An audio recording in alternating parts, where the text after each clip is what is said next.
एक गांव में रामैया नामक एक गरीब किसान रहता था। वो बहुत मेहनत से काम करता था। खेती में ज्यादा लाभ नहीं आते थे, फिर भी वो खेती को अपना खुदा मानता था, क्योंकि वो खेती से उतना प्यार भी करता था। एक बार हमेशा की तरह रामैया फसल बोता है, लेकिन उस खेत में पानी नहीं आता है। इसी कारण वो बारिश का इंतजार करता है, लेकिन उस साल बारिश भी उस साल रामैया को धोखा देती है। इसी कारण उसका सारा खेत सूख जाता है। इस बार उसके आंखों के सामने ही उसका सारा खेत सूख जाते हुए देख रामैया को समझ में नहीं आता है कि वो क्या करे। तब तक वो बीज और कीटनाशकों के लिए उधार ले चुका था और उसके बीवी के बार बार कहने के बावजूद वो उसके सारे जान पहचान वालों से बहुत पैसे उधार ले चुका था।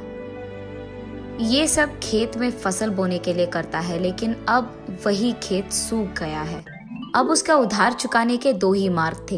एक ये कि उस उधार को चुकाने के लिए वो एक और उधार ले, और दूसरा ये कि उस उधार को चुकाने के लिए वो दूसरा काम ले ले। यही सोचते हुए वो गम में उसका घर पहुंचता है। उसे ऐसे चिंतित देख उसकी बीवी ऐसे पूछती है, क्या हुआ जी, आप ऐसे क्यों आए हो? इस बार तो हमारा सारा खेत सूख गया लक्ष्मी। मुझे तो लगता है कि एक भी रुपए हमारे हाथों में नहीं आने वाला। अरे रे, हाँ क्या? लेकिन सारे पैसे तो आपने उस खेत में ही लगाए हैं, आप क्या करेंगे जी? हाँ नहीं पता, मुझे कुछ समझ में नहीं आ रहा। न जाने इस सारे उधार को मैं कैसे चुकाऊंगा। ये कहकर वो बहुत देर के लिए उसके घर के बरामदे में मौजूद एक पेड़ के नीचे बैठकर सोचते रहता है। कुछ देर बाद वो अपने घर जाकर अपनी पत्नी से कहता है, लक्ष्मी, मैं शहर जाकर कोई व्यापार करूंगा। ऐसे कहता है। अभी के अभी कौन सा व्यापार करेंगे आप? कुछ तो करूंगा। अगर कुछ नहीं हुआ तो कम से कम कूली का काम करूंगा मैं। अगर यही रहूंगा तो पैसे कैसे चुकाऊंगा बोलो? ये कहकर वो वहां से चले जाता है। अगले ही दिन शहर जाकर वो यही सोचते रहता है कि कौन सा व्यापार किया जाए।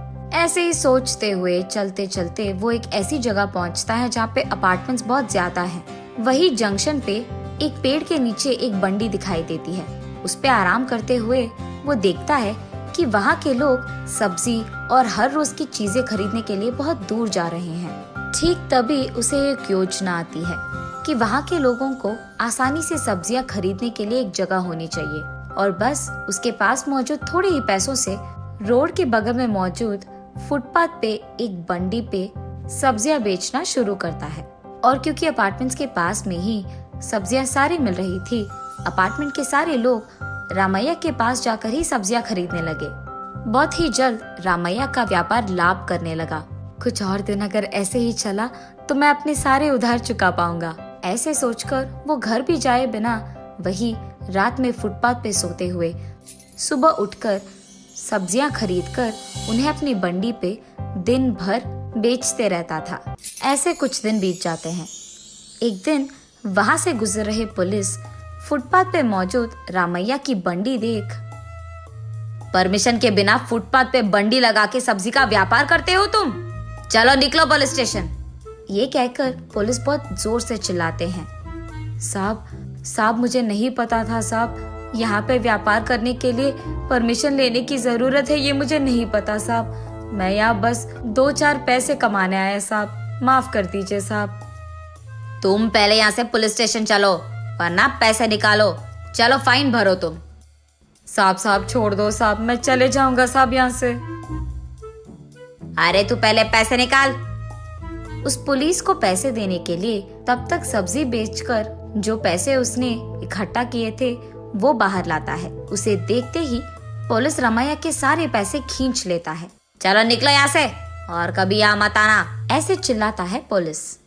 ये सुनकर रामैया, साहब मेरे मेहनत के पैसे हैं साहब, मैं सोया नहीं, खाया नहीं, पानी भी नहीं पिया साहब, इसके लिए सारे पैसे आप ले लेंगे तो मैं क्या करूंगा साहब?